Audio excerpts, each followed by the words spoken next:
Bear with me, I have been awake since 4 a.m. Vancouver time, so I'm a little unhinged. I will try my best to stay on my script so I don't get more unhinged, but you're gonna get the most authentic version of me today because I think I'm just at that point. So, hi everyone. I want to start off by thanking and congratulating the Mesh of Mothers team as a whole for a fantastic event and the programs you have been running. I also want to say thank you to Millicent for inviting me to speak today, like I'm someone who's important.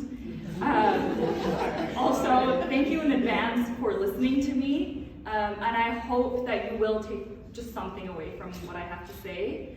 I want to first recognize that this is Treaty 6 territory, which I believe is a fancy way of saying that it was stolen.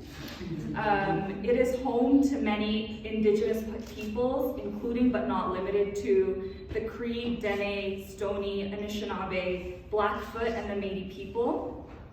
Since we are collectively here to talk about reproductive health, we cannot do this unless we acknowledge the consistent oppression that is Canada.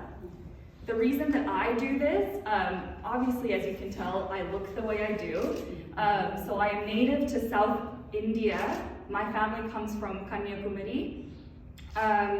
My ancestors were oppressed by colonial powers and institutionalized religion. And even though we got independence in 1947, the generational trauma that comes from internalized racism, the uprooting of culture and tradition, and the overall identity crises that comes with colonialism is still felt today. As such, I do everything in my capacity to not only acknowledge, but also raise awareness and advocate for the ongoing violence and exploitation of Indigenous lands, peoples, knowledges, ways of life. And of course, I'm going to do it for sexual and reproductive health. So some things that we just cannot gloss over are the genocide and ongoing cultural erasure of Indigenous peoples through forced contraceptions and sterilizations, the callousness around missing and murdered Indigenous children, women, and people, the historical and ongoing removal of Indigenous babies and children from their homes, the lack of access to services like Millicent has mentioned in education in rural communities, and the displacement of Indigenous mothers and birthing people for birth and healthcare services. This list was just off of the top of my head at the airport writing it this morning. So these are just the beginnings of the horrendous acts, and these are just the acts that we have documented and people have not been able to silence. So I want to spend some time talking about the importance and strength in intersectionality today. I want to thank Eileen for mentioning community and the counselor for mentioning love. I want to talk about strength. Because intersectionality refers to how different aspects of our identity, such as race, gender, religion, sexual orientation, all come together to create our unique experience in the world. These unique experiences are also where we can draw strength from. So here's me being vulnerable and authentic. I'm a survivor of adverse childhood experiences, sexual violence, and reproductive injustices, and I'm just 25 years old. And I am not a mother yet. And for me, an additional layer is I live with invisible and chronic conditions, even though I look as phenomenal as I do.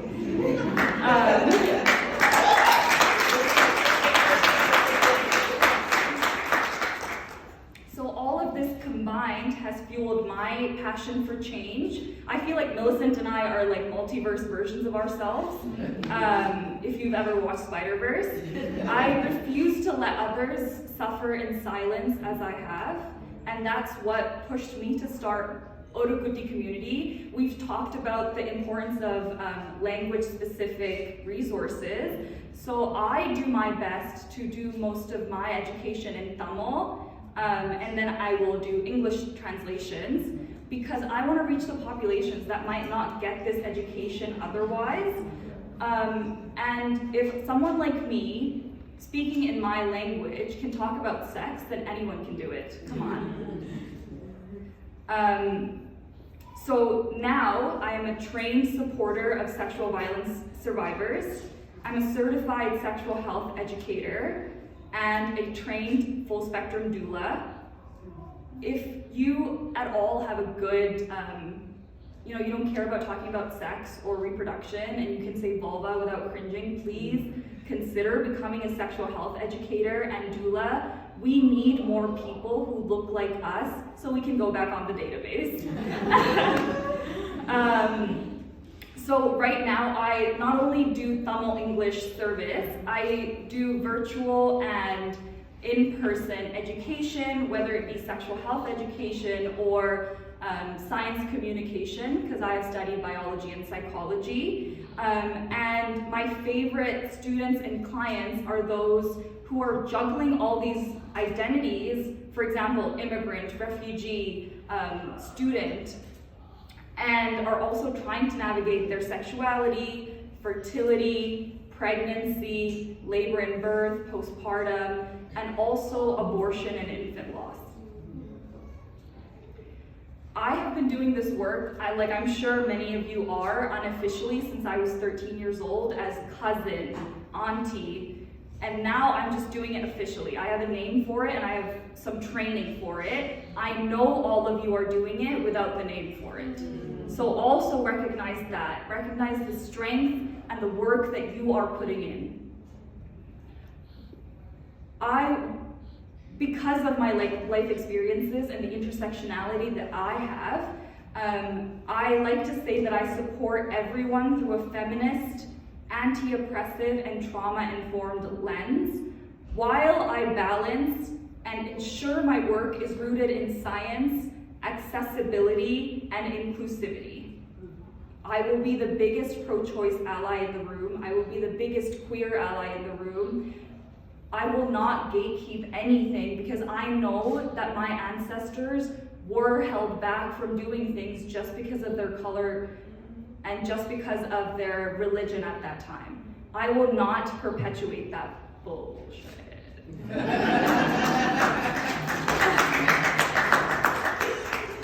And I know on the surface level and in the deepest levels of my soul that all of us know how our intersectionality shapes our reality. And I just want to motivate you by saying there's also strength there. I know it's hard most days, but there is strength there. So I have firsthand experience of how our intersectionality comes with myths, misinformation, stigma, and shame in all facets of our mental, sexual, and reproductive health, especially where culture, religion, and gender intersect.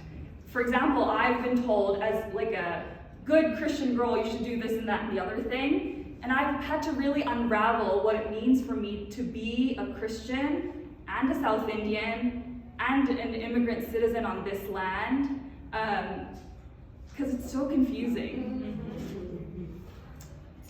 And I will say it gives us a unique lens, so hone in on that. Become an expert in your niche. I will say that again because I love that sentence. Become an expert in your niche, because there's strength there. I know all of us today are here because we have an if not me, then who attitude. I will say that again. All of us are here today because we have an if not me, then who attitude. So own that.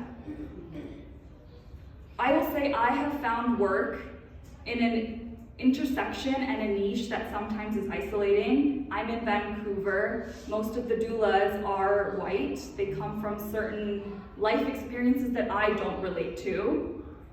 And then I'm a sexual health educator and try find another one who is Tamil. Really? You're Tamil? Hi, vanakkam.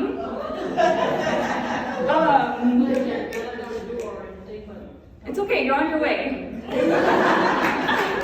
We'll talk. I will say, because I have found that intersection and niche, I have found my strength there. But let me give you a visual. It's like I'm in my own car. I have my radio on 100 because I'm trying to drown out all the blatant bigotry and bullshit that's out there. That's our political climate right now. But then that means I have to tune out everything with it. And this is why the resource that is the BIPOC database is so strengthening, not only for the people who need it, but also the people who provide it. Because I have been fighting tooth and nail for the past year, since going official with my duties, to get recognized, to be in spaces where people won't cringe at the work that I do, and see the importance of sexual and reproductive health as it is. Because we all had to have sex to be here. Or not us, our ancestors. And I started this work as young as Ashlyn, am I right? Yeah. So it starts that young. Let's talk to our kids that young. And I know, even though we are all in our own cars at our intersections, we are all driving towards the same goal. And so let's look in our car, look over, and just nod over at our neighbor. And I think that's what this BIPOC database does. It recognizes the strength that is already in our community, and also encourages other people to see the kinds of careers and professions that they could have. And there are people out there who look like us doing that thing. Like I said, I am grateful for the effort that Mesh with Mothers has put into creating this database, because I know that probably wasn't easy. You probably faced your thing of hurdles. And I'm so grateful to be here. I'm so grateful that you gave me an opportunity to say all of this. And I really do want us to honk out the message and drive forward the message of care and dignity for all BIPOC birthing individuals. Thank you.